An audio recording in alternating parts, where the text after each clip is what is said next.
Bonjour à tous et à toutes. Merci pour cette introduction, Anna. C'est vrai que on a souvent, quand on trouve de nouvelles idées, il arrive qu'on soit un peu en avance sur la société, mais vraiment, je me sens très à l'aise ici parce que nous pratiquons depuis un moment ce que vous pratiquez dans ce colloque, c'est-à-dire l'alliance très forte entre une approche scientifique et une approche artistique, sans trop séparer les deux, parce que souvent les scientifiques ont besoin d'intuition, ont besoin de sensibilité. Les plus grands scientifiques avaient ce profil de gens qui avaient cette sensibilité sociale et importante, et beaucoup d'artistes ont aussi d'une certaine manière une certaine rigueur dans leur approche de leur art. Donc finalement, ce qui est en cause ici, c'est la connaissance. Quelles sont les sources de la connaissance? Et je pense que on pourrait dire les clowns ont aussi quelque chose à apporter par rapport à ce qu'on peut appeler la connaissance de l'être humain, la connaissance des sociétés. Est-ce que vous voyez ce qui ça va? Donc je vais commencer sans plus attendre pour ne pas trop déborder. Donc le clown analyse dans les congrès, c'est ce que vous avez vu hier. Alors dans la salle, qui a vu l'improvisation des clowns? Ah ben voilà, quasiment tout le monde. Bon, donc c'est déjà une première connaissance. Vous avez vu quelque chose, vous avez senti quelque chose, vous avez, pour beaucoup d'entre vous, je crois, apprécié cette intervention. Il y a quelque chose de l'ordre, quand on entend les rires, moi j'étais derrière, je filmais, Charlie qui est là, qui est un des piliers du Bataclown, a filmé aussi, on entend ces rires. Et qu'est-ce que veulent dire ces rires? Pour nous, ces rires, c'est le signe que les clowns sont en empathie, ou en tout cas sont dans un effet miroir avec les participants. C'est-à-dire que les clowns produisent cet effet de « vous savez que nous savons que nous avons vécu la même chose, nous savons que vous savez que nous avons vécu la même chose, et nous sommes ensemble dans cette célébration d'un moment qu'on a vécu ensemble ». Et c'est cette espèce de réflexivité dont je vais vous parler dans cette intervention, réflexivité artistique. Donc ça, j'en parlerai plus tard. Là, c'était bon, c'est au cas où un jour vous vouliez qu'on écrive nos interventions. J'ai rappelé les objectifs du colloque, vous les connaissez, c'est pas la peine d'y revenir. Et puis, je me sens un peu pressé par le temps. Donc d'abord quelques éléments de présentation, puis ensuite je ferai une analyse un peu plus, on pourrait dire, détaillée de ce dont il s'agit quand on voit des clowns intervenir dans un colloque ou un congrès, et une petite discussion finale. Donc présentation, nous on le définit dans notre livre comme miroir révélateur de la vie sociale. La clown analyse comme miroir révélateur de la vie sociale. Donc fondé en 80, on fête nos 40 ans en 2020. Donc une grande fête qu'on fera à Lombez fin août. Donc pour fêter ces 40 ans d'existence. On a appelé cette pratique l'intervention sociale, clown d'intervention sociale. Le mot clown analyse est une marque déposée. C'est-à-dire que pour ceux d'entre vous qui aimeraient faire ce genre de travail, il est interdit d'utiliser le mot clown analyse parce que nous l'avons déposé à l'INPI. Voilà. Par contre, clown d'intervention sociale, c'est la désignation générique de ce que nous faisons.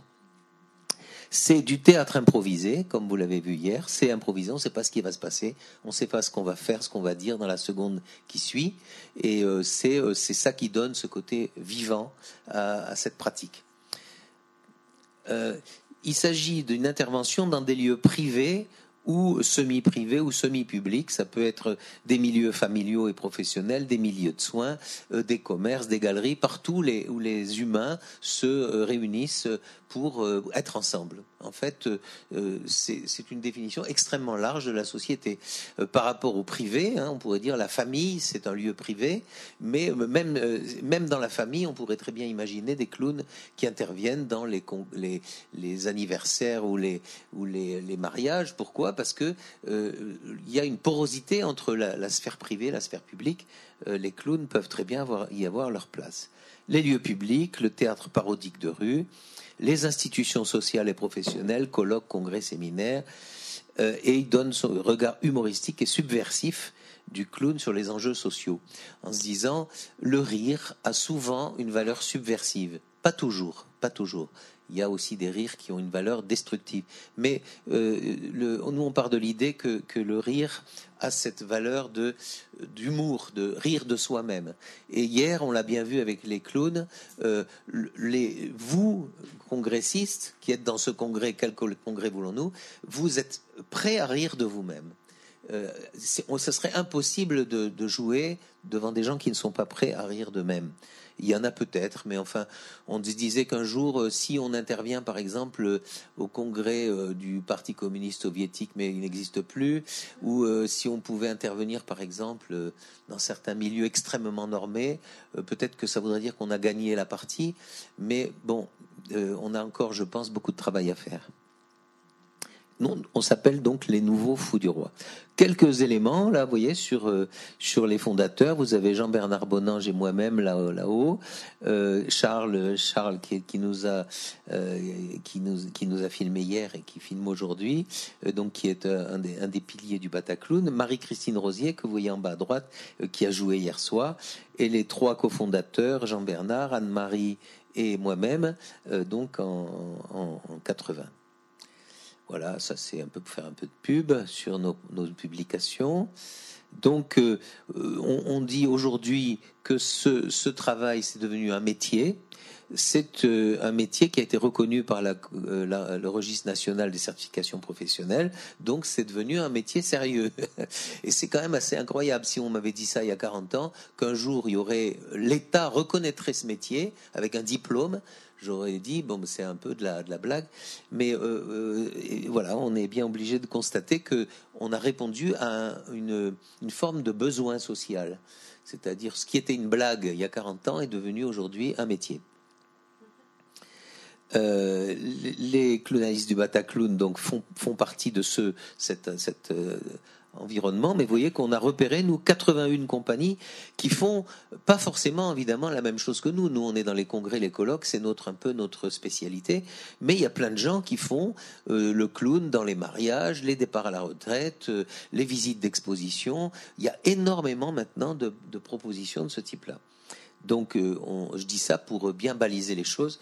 On n'aime pas trop la concurrence non plus. Actuellement, nous avons 13 artistes, dont 9 intermittents du spectacle et 4 CDI. Vous voyez qu'on est devenu une vraie troupe. Une vraie troupe dont une des chevilles ouvrières est dans la salle. Voilà, Fanny, tu peux lever la main. Fanny, qui est notre chargée de production au Bataclown. Donc, on intervient en France, mais aussi à l'étranger. Vous voyez, on a Chine, Espagne, Grande-Bretagne, Hollande, j'en oublie, Italie, Maroc, Scandinavie, Suisse, Tchéquie, Québec. Bon. 2800 interventions à ce jour. Alors, c'est ça que je disais à Monique, Marie-Josée et Nina ce matin, c'est qu'on a quand même une sacrée expertise. On en a vu des congrès, des colloques. On peut en raconter des centaines. On connaît des organisateurs. On a pris des notes. On a une connaissance de ce milieu. Et on s'est aperçu que, au fond, des réunions, il y en a de tout type. Vous voyez, des réunions d'entreprise, des congrès professionnels dans lesquels il y a des enjeux de pouvoir, évidemment, des collectivités territoriales, des congrès d'associations, des structures de formation, établissements scolaires, etc. En fait, c'est partout où les gens se réunissent pour travailler, au fond. C'est ça notre champ d'activité. Et les colloques, évidemment. Donc le mot congrès, pour nous, vous voyez, a une acception très, très, très variée. Une jolie photo de famille très récente, où on voit toute la troupe, où vous voyez que pour les études de genre, il y a quand même beaucoup de femmes. Et donc on a essaimé, vous voyez, on est avec Charlie qui a arrêté cette année, il y a 2 ans, il y a plus que Jean-Bernard et moi, et puis Jeff comme homme, et puis tous les autres, ce sont des comédiennes, clowneux, ES. Alors, modalité d'intervention, comment on s'y prend ? comment on s'y prend pour faire ce travail. La première chose, c'est s'informer, c'est essayer de trouver un lien avec les organisateurs pour essayer de comprendre un peu de quoi il s'agit, de qu'est-ce qui les motive, qu'est-ce qui les fait courir, qu'est-ce au fond, d'essayer de comprendre un peu le non-dit de la raison pour laquelle les gens nous font appel à nous et pour lesquels ils travaillent déjà entre eux. On participe à l'événement, comme vous avez vu hier. Donc les clowns ont observé, pris des notes, parlé avec tout le monde pour essayer de sentir l'ambiance, sentir ce qui se passe, ce qui n'est pas dit, mais aussi les aspirations, mais aussi peut-être les frustrations. Voilà. Et à certains moments, alors évidemment, en général, c'est programmé, mais ça peut aussi ne pas être programmé. Les personnages donc arrivent.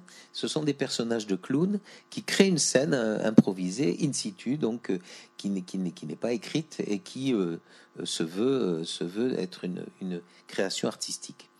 Donc c'est là où on a une double compétence. On a une compétence, on pourrait dire, institutionnelle ou sociale, hein, et une compétence artistique. Jeu de clown improvisé, spécifique, interactif. Spécifique, ça veut dire que c'est unique. Ce que vous voyez, c'est unique. Ça ne sera jamais rejoué. On prend ce parti, hein, c'est l'éphémère de l'art. Interactif, hein, c'est-à-dire qu'on a vraiment besoin de voir les regards, de sentir les émotions qui passent. Ça s'est vu dans les jeux interactifs, quand Rosalie se demande comment est-ce qu'il y a des gens qui ont des doudous, est-ce qu'il y a des gens qui ont leur téléphone portable avec eux. Vous voyez, c'est juste s'appuyer sur ce qu'on voit concrètement. Voilà. Et on espère signifiant. Bon, ça c'est un interlude d'œuf cocotte, je crois, parce que ça fait là.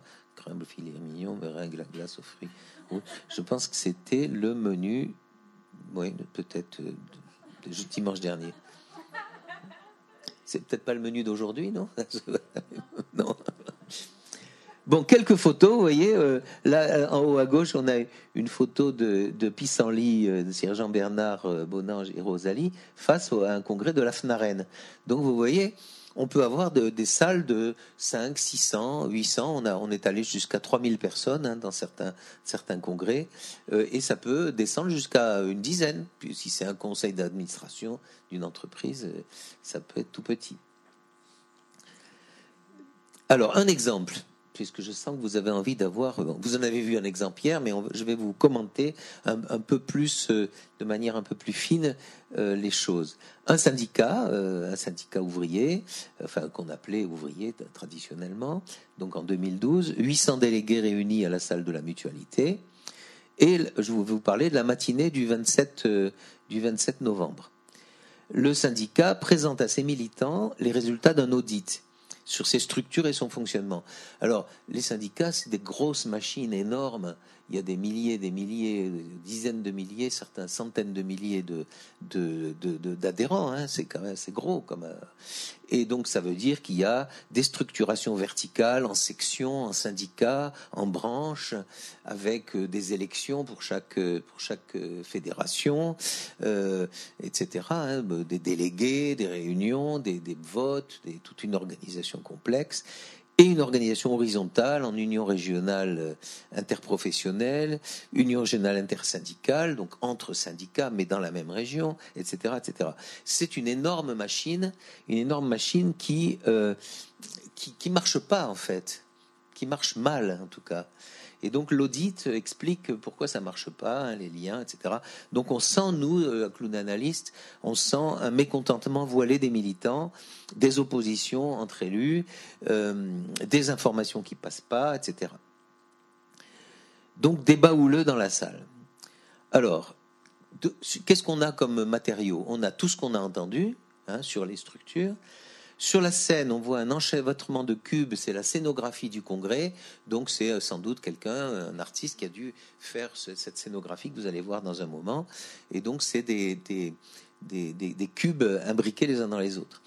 Et juste avant d'entrer, nous trouvons dans la salle, dans les coulisses, on trouve des bâtons. Donc on se dit, allez, on va jouer avec les bâtons. Et on part en impro. Donc je vais vous montrer cette petite impro qui...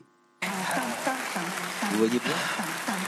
peut-être baisser enfin, on va passer les ponts, parce que l'important, c'est les ponts entre les structures. Oui. Alors, allons-y. Hop. Ça, c'est entre la section syndicale et le syndicat, ici.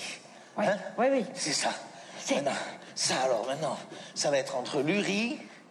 Là, on va mettre l'URI là. Ah, mince. Ah!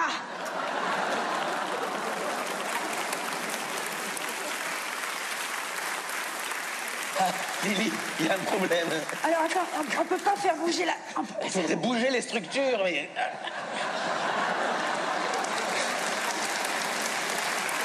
Mais ça... C'est vrai que ça N'arrive bouge pas, pas, hein, n'arrive pas, hein, c'est très... J'ose pas dire le mot. C'est pas lourd, c'est pas que c'est lourd, c'est structuré, Non. quoi, c'est structuré. Vas-y, Oui. un constat, on peut pas On faire va pas bouger réussir les le pont, structures. hein. Donc c'est que nous qu'on va bouger dans la relation avec les structures. Voilà, c'est ça. Il Voilà. faut de l'humain, il faut de l'humain. faire du grand écart. Voilà. Là, ça va. C'est bon. Ça y est. On a fait le lien. C'est du temps. C'est du temps syndical. Hein. C'est du temps syndical. Ça, ça demande pas ça mal demande d'investissement. Beaucoup de souplesse. Oui, beaucoup de souplesse. Voilà, un petit exemple. Voilà, ça rajoute par rapport. Vous voyez, l'esprit de la chose, hein, c'est de reprendre ce qu'on vient juste de vivre, de manière à ce que y ait cette valeur affective qui est présente, qui soit présente dans les préoccupations, des participants. Alors là, c'est autre chose. Alors, un petit commentaire,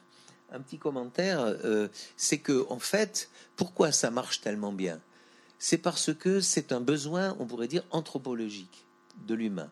Ce besoin anthropologique, on peut le voir dans toute l'histoire humaine, à partir des premiers travaux qui ont montré ce que peut apporter l'idiot du village dans un village. L'idiot du village, c'est celui qui n'a aucun tabou, qui n'a aucune norme, et qui dit tout haut ce que tout le monde pense tout bas. C'est-à-dire que l'idiot du village, il va dire comme ça devant tout le monde à la messe, il va se lever et on dira bon allez, c'est encore la lubie d'un tel, et il va raconter avec qui le pharmacien couche, est-ce que le curé touche les enfants, etc. Donc ça va vraiment être son rôle à lui, c'est de dire les choses franchement, sans aucun tabou. Et souvent les idiots du village ont été choisis comme des boucs émissaires dans les villages parce que justement ils gênaient les gens. Et il y a eu des travaux qui ont été faits sur le roi Carnaval. Dans le bas Moyen-Âge, certains étaient nommés Carnaval, Monsieur Carnaval, et certains se faisaient tuer à la fin de la journée. Ça a été montré par Daniel Fabre qui a fait beaucoup de travaux là-dessus. Donc cet héritage est très très ancien, très profond.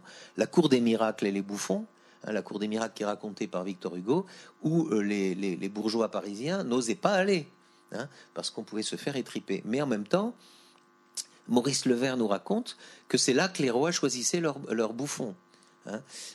Donc c'est bien qu'ils avaient cette perception de ce que les bouffons pouvaient leur apporter. Les clowns rituels, alors là, il y a eu pas mal de travaux qui ont été menés sur les histrions, les mimus dans l'Empire romain, les contraires chez les Indiens, les clowns balinés, enfin bon, il y a toute une histoire. Je vous renvoie au CNAC, à l'inventaire du CNAC, sur lequel Jean-Bernard et moi, on a fait plusieurs articles qui racontent toute cette histoire absolument fascinante des clowns à travers l'histoire et à travers le monde. La fête des fous, les carnavals, alors là, je vous renvoie à une belle exposition du musée de Quai Branly qui s'appelait l'ordre, les maîtres du désordre. Les maîtres du désordre. Donc là, le désordre, c'est le moment où tout peut se dire. Et le jour du carnaval, c'est là qu'on avait le droit de dénoncer les abus, de dénoncer les riches, de rentrer dans les églises, de mettre du fumier sur la chair, etc. Il y a des exemples très très forts là-dessus. Les fous du roi, les fous de cour. le théâtre de foire en Italie au XIVe, XVe siècle, la naissance de la commedia dell'arte, dans lesquelles on dénonçait aussi tous les travers de la société. On ne se gênait pas pour aller dans ce sens-là. Ça s'est un petit peu polissé avec le clown élisabétain et Shakespeare.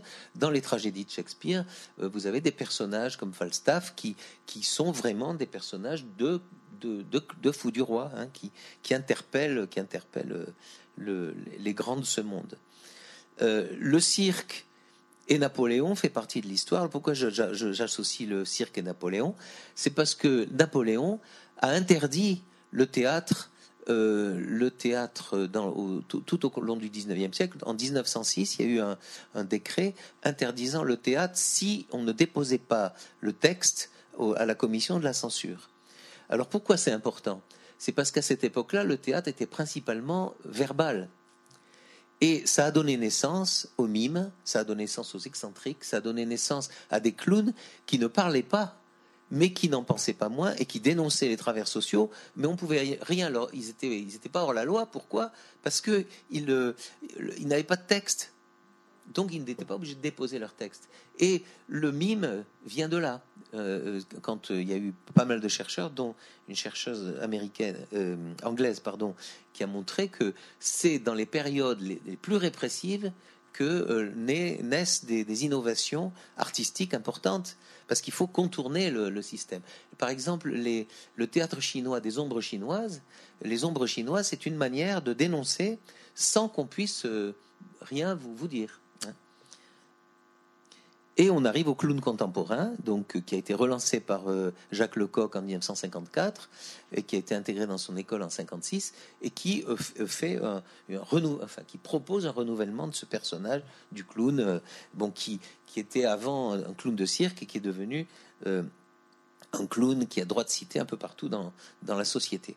Donc voilà, on est héritier de tout ça. Et quand vous voyez, quand vous vibrez, vous riez à Rosalie et à Zerline d'hier, eh bien, vous êtes sans forcément être toujours branché intellectuellement, mais vous êtes dans ce plaisir du partage de la transgression. Et ce plaisir du partage de la transgression, évidemment, on est sur le fil du rasoir. Ce que dit Maurice Levert, c'est que pourquoi est-ce que on les appelle des fous? C'est parce que les fous étaient protégés par la loi au Moyen-Âge. On n'avait pas le droit de tuer, d'assassiner, d'exécuter un fou. Parce qu'il était porteur peut-être d'une transcendance. Donc le fou peut se protéger, peut se réfugier dans une église, et il est protégé. Mais encore faut-il que le roi soit persuadé que son fou est fou. Dès que le roi a ne serait-ce qu'un petit indice que son fou du roi est intelligent et qu'il est en train de se fiche de sa bobine, eh bien là le fou risque sa vie. Et il y a eu des fous qui ont été exécutés parce qu'ils n'étaient pas assez fous. Aujourd'hui, l'article 139 du Code pénal protège aussi les fous.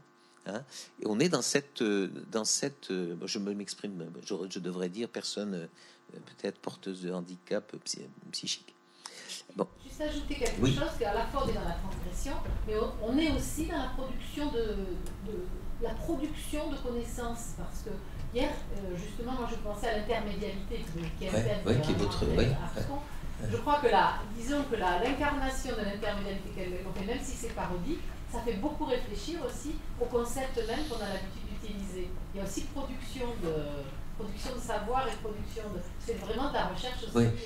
En fait, elles mettent le concept à l'épreuve, puisqu'elles le pratiquent. Elles mettent le concept à l'épreuve. Donc on est en train non seulement de produire cette connaissance sur le plan mental, mais comme on la vit affectivement et sur le plan imaginaire, cette connaissance, elle prend une autre valeur. Ça, c'est très, très intéressant par rapport à des discussions à avoir. Alors, je terminerai sur un peu les fonctions et les effets. Il y a un effet récréatif qui est sur le rire. Et souvent, les gens nous disent ça, on rit et puis ensuite on réfléchit. On a souvent cette réaction. C'est exactement ce que tu viens de dire, Monique. Il y a la fonction de perturbateur. Alors, quand il est prévu on pourrait dire c'est un peu dommage parce que la fonction de perturbateur. Bon. Par contre, dans son jeu, il y a quelque chose de perturbateur parce que on peut très bien se balader dans les rangs, on peut se mettre les gens debout, on peut les faire venir, on peut leur monter sur la table, des choses qui ne se font pas, et c'est porteur de quelque chose. Par exemple, une entreprise qui était en difficulté et les gens, les salariés n'étaient pas inquiets. Pourquoi ?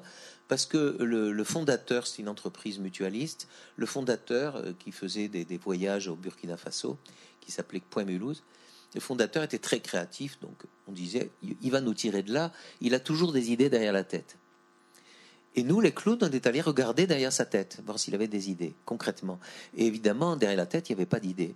Et donc, ça inquiétait tout le monde, là, par contre, mais en même temps, avec cette idée de perturbation. Passeur, pourquoi ? Passeur révélateur, on voit dans l'impro que je vous ai présenté, là, à l'instant, qu'au fond, ce qui fait rire les gens, c'est qu'ils savent bien que les structures de syndicats sont complètement sclérosées. Ils le savent. Ils en souffrent même. Ils en souffrent. Mais ça, quelque part, ça révèle leur propre sentiment de frustration. Et de quoi parlaient les gens à midi après ? Ils parlaient de comment ça se fait qu'on est tellement frustré par ces structures, mais qu'on n'arrive pas à les dépasser. Ça a permis ça. Alors, Jean Bernard, dans sa thèse, parle de condensation symbolique, en reprenant ce concept de psychanalyse sur le phénomène de condensation. Donc, on dit, nous, ce qui a fait condensation dans notre impro, c'est que les scénographes qui avaient mis ces cubes sur la scène, ils les ont mis pour faciliter le congrès, etc. C'est nous, dans notre folie de clown, qui les avons transformés en structure de la CFDT. Personne n'y avait pensé. Et dans le public, ils voyaient ça, ils disaient c'est très joli, ces cubes, parfait. Mais l'aspect condensation symbolique, elle arrive dans le fait qu'on fasse le lien entre les structures du syndicat et la scénographie. La lourdeur, vous voyez, mon clown essaye vraiment de pousser je fais pas semblant, j'essaye, mais comme elles sont très ancrées dans le sol, évidemment, la lourdeur elle est forte.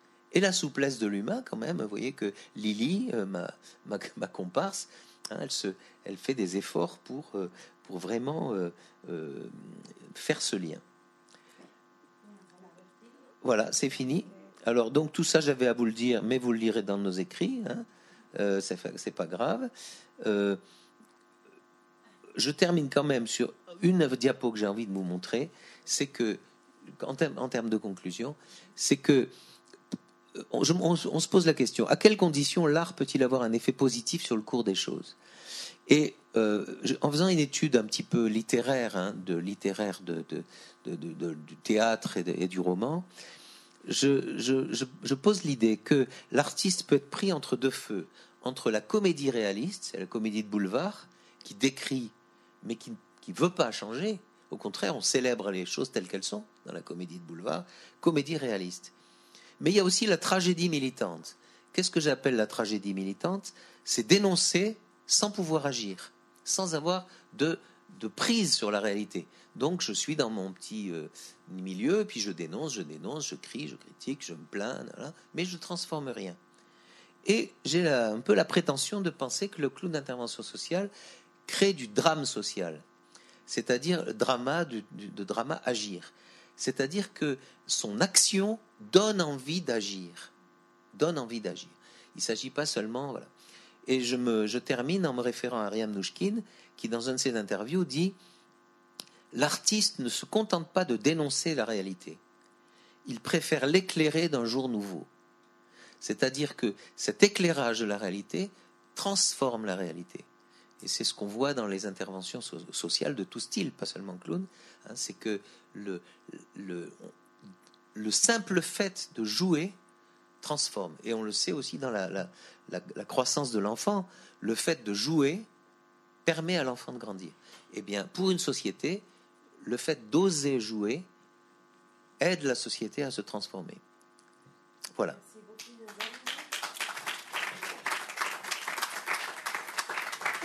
Vraiment, vous n'aviez pas hier anticipé certains sujets ou, je ne sais pas, les entrées ou aller interagir avec un tel ou un tel. C'était vraiment pas accordé entre vous avant d'entrer, quoi. Oui, parlons d'elles, puisque c'était deux actrices. Donc, en fait, il faut différencier le cadre, la forme, et comment on remplit la forme. Elles ont sans doute décidé qu'elles descendraient l'escalier, qu'à un moment elles sortiraient, qu'elles reviendraient, qu'elles amèneraient tel objet et tout. Donc ça fait partie du cadre. Mais quand je parle d'improvisation, je parle de la manière de remplir ce cadre, la manière de jouer. La manière de jouer qui est quelles interactions il va y avoir, quels projets il va y avoir, quelles émotions vont être jouées, quel imaginaire va surgir, quelles interactions avec la salle, tout ça, c'est improvisé. On ne peut pas savoir à l'avance comment ça sera joué. Ça, c'est pas possible. Donc, vous avez remarqué leur calme, non ? Enfin, moi, de ma place, j'ai remarqué leur calme. Et on se l'est dit après. Ce calme, ça permet d'éviter le stress, d'éviter une forme de tension, cette tension empêchant de jouer l'émotion de l'instant présent. Et nous, on voit dans nos formations que les gens qui viennent dans nos stages, ils mettent tout un temps pour se débarrasser de ce qu'ils ont envie de jouer, de manière à laisser émerger ce qui est là dans l'instant. Voilà. Donc, je ne sais pas si j'ai bien répondu. Enfin bon, ça peut se discuter, bien sûr, parce que nous, on est toujours en train de se demander jusqu'où on doit tramer, jusqu'où on doit prévoir des choses. Est-ce qu'il y a d'autres questions ? Est-ce qu'il vous est déjà arrivé d'être confronté à des gens vraiment hostiles sur une prestation que vous avez rendue ? Ah ben oui, bien sûr. Bien sûr. L'hostilité vient de la peur. Alors, l'hostilité avant, parce que dans 99% des cas, cette hostilité disparaît ou est transformée en adhésion. Pourquoi ? Parce que s'il y a hostilité, on va jouer aussi sur l'hostilité. C'est-à-dire on va renvoyer le miroir du frein, le miroir de la résistance. Voilà. Cette résistance, c'est un problème pour nous. On le donne à nos clowns. Et par exemple, un DRH pour lequel on est intervenu il n'y a pas longtemps, pour une entreprise qui est très, très, très structurée, et même plus que ça, elle est presque oppressante pour ses salariés, même très oppressante, eh bien, on a quand même joué avec le DRH qui était là. Bon. Et on est arrivé progressivement à lui montrer nos émotions vis-à-vis de lui, qui essayait de fermer tous les robinets, de contraindre finalement l'expression. Et cette contrainte de l'expression, alors je résiste quand même pas à vous dire que cette entreprise fabrique des bas de contention. Donc les bas de contention, on voit le DRH, on voit ce gars-là, il fabrique des bas de contention, c'est évident. Donc évidemment, on va renvoyer parce qu'on est clown. On est clown, mais on est idiot, on est simple, on est simplé, on est bête. Donc il peut pas nous mettre en prison, nous exécuter symboliquement. Vous voyez ? Parce qu'on est fou. On est fou. Et notre meilleure protection, c'est notre naïveté. C'est notre naïveté. On n'est pas méchant, on donne pas de leçons. Nous, on dit ce qu'on voit. On dit ce qu'on voit. Donc, c'est pour ça que je prenais tant de temps pour expliquer le fou au Moyen-Âge. On est vraiment les héritiers du fou. Bon, avec cet héritier du fou, on remercie beaucoup le fou. Et aussi, s'il n'y avait pas de roi, il n'y aurait pas de fou. Voilà. Merci beaucoup à tous.